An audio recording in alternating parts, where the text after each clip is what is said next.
جی السلام علیکم، میرا نام کرم فہد ہے اور ٹاپک یہ ہے کہ کراچی کے جو مرد ہیں وہ اتنے ٹھرکی اور اتنے خوار کیوں ہیں؟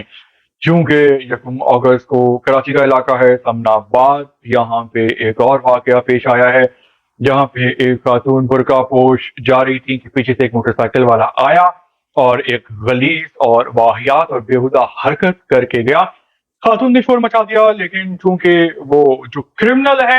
وہ عادی تھا، اس نے دیکھ لیا تھا کہ جو روڈ ہے وہ خالی ہے، اس لیے وہ 9-11 ہو گیا۔ اور سب جانتے ہیں کہ پاکستان کی جو پولیس ہے وہ کتنی قابل ہے، اس لیے وہ ابھی تک تلاشی کر رہی ہے۔ لیکن یہ کوئی پہلا واقعہ نہیں ہے، اس سے پہلے کراچی کے علاقے گلستان جوہر وہاں بھی ایسی ہی حرکت ہوئی تھی کہ ایک خاتون حجاب میں جا رہی تھی اور ایک نکمے نکھٹو آوارہ اور خبیث لڑکے نے اپنی بائک روکی اور اس نے اپنا پینٹ اتارا اور بھری روڈ پہ جو ہے وہ اس خاتون کی عزت لوٹنے کی کوشش کی۔ خاتون بھاگ گئی، شور مچایا، تو وہ شخص اپنی منحوس بائک پہ اپنی منحوس شکل کے ساتھ بیٹھا اور 9-11 ہو گیا۔ تو اس کے بعد تو یہ ہے، جب جو بھی خواتین جاتی ہیں باہر کسی کام سے، مجبوری سے، جاب کے لیے یا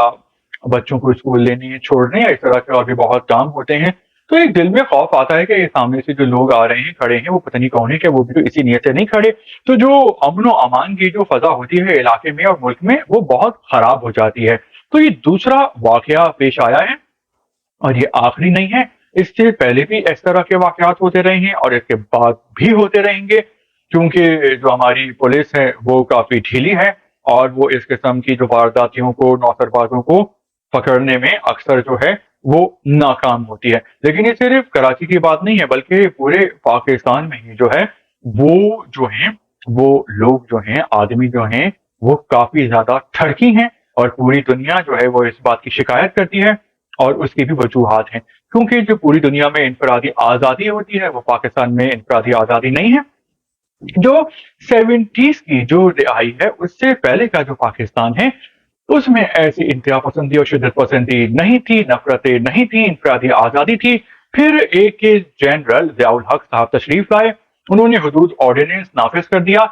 اور جو پولیس ہے جس کا کام ہوتا ہے کہ امن و امان اور سیکیورٹی قائم رکھنا، تو اس نے لوگوں کے منہ سونگھنے شروع کر دی کہ کون سا نشہ کر کے گھوم رہے ہو دکھاؤ، اور کسی بھی آدمی اور عورت کو دیکھ کے بولتے تھے کہ نکاح نامہ دکھائیں۔ ارے بھائی، یہ انسان کا جو ہوتا ہے وہ انفرادی عمل ہوتا ہے اور پوری دنیا میں اس بات کی آزادی ہوتی ہے، لیکن یہاں جو پولیس ہے وہ اور ہی چکروں میں پڑ گئی، کیونکہ جو ضیاء الحق صاحب ہیں وہ اسلامی ٹچ دینا چاہتے تھے، لوگوں کا دل جیتنا چاہتے تھے، اسلام کا نام استعمال کر کے، اسلام کے نام پہ کھیل کے، اور اس طرح جو ہے وہ پاکستان میں انتہا پسندی اور شدت پسندی بڑھتی چلی گئی۔ جو پاکستان کا نام ہے وہ دنیا میں ٹاپ پہ ہے، اور یہ کوئی نیک کام نہیں ہے، بلکہ جو دنیا میں سب سے زیادہ جو پورن دیکھا جاتا ہے، یعنی ننگا پن، فوش ویڈیوز، اس میں جو پاکستان ہے وہ نمبر 1 پہ پہنچ گیا ہے۔ حالانکہ جو پاکستان کی آبادی ہے وہ دنیا میں 5ویں نمبر پر ہے، تھی اب 4تھے نمبر پر آ گئی ہے، یعنی ہم دنیا کا 4تھ کنٹری بن گئے ہیں جس کی آبادی دنیا میں سب سے زیادہ ہے، لیکن اس میں 4تھ نمبر پہ ہیں اور پورنوگرافی دیکھنے میں نمبر 1 پہ چلے گئے ہیں۔ اس کی وجہ یہ ہے کہ یہاں پہ جو ہے وہ انفرادی آزادی نہیں ہے، شخصی انفرادی نہیں ہے، لوگوں کو جو ہے وہ دبایا جاتا ہے، جس کی وجہ سے جو لوگوں کے جو نیچرل جذبات ہیں وہ اور زیادہ ابھر کے سامنے آتے ہیں، کیونکہ جو جبر ہے وہ انسان میں بے چینی پیدا کر دیتا ہے۔ تو یہ سب 70 سے پہلے کی اگر ہم بات کریں تو اس زمانے میں کراچی کی بات کریں تو یہاں پہ نیپیر روڈ ہوتا تھا، جہاں پہ اس طرح کے طوائفوں کے اڈے ہوتے تھے، اور لاہور میں ہیرا منڈی ہوتی تھی کہ جس کے اندر بھی، جس کے دماغ میں بھی اگر بہت ہی کھلبلی مچی ہوئی ہے، وہ بہت ہی بے چین ہو رہا ہے، تو وہ وہاں پہ جاتا تھا اور حوث کی پوجا کرتا تھا اور ٹھنڈا ہو کے وہاں سے آ جایا کرتا تھا اور پھر تمیز سے رہتا تھا۔ لیکن پھر یہ جو اڈے ہیں یہ ختم کر دی گئے، جو کہ نہ دنیا میں کبھی ختم ہوئے ہیں نہ ہوں گے۔ ان جو اڈوں کو، طوائفوں کو تو پیغمبر بھی ختم نہیں کر سکے، کیونکہ جو جسم فروشی ہے وہ دنیا کا قدیم ترین پیشہ ہے اور قیامت تک قائم رہے گا۔ تو ہوا یہ کہ جب طوائفوں کو ان علاقوں سے ہٹا دیا گیا، بھگا دیا گیا ڈرا دھمکا کے، تو پہلے وہ ایک خاص مقام پہ ہی ہوتی تھی اور لوگ وہاں کا رخ کرتے تھے۔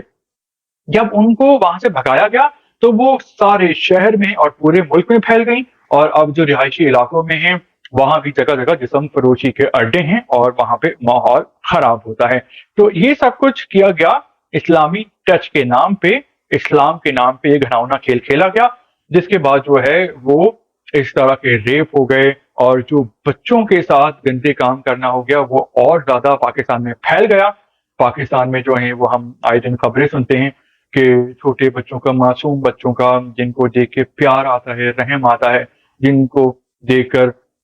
سوچ بھی نہیں سکتے کہ کوئی شخص ایسا کیسے کر سکتا ہے، لیکن جو جنسی مجرم ہوتے ہیں، جو نفسیاتی مریض ہوتے ہیں، وہ پھر اس طرح کے کام کرتے ہیں، کیونکہ ان کو ایزیلی جو ہیں وہ جسم فروش لوگ جو ہیں، عورتیں اور مرد، وہ اویلیبل نہیں ہیں۔ تو اس طرح پاکستان میں جو مزید گند ہے وہ پھیلایا گیا ہے۔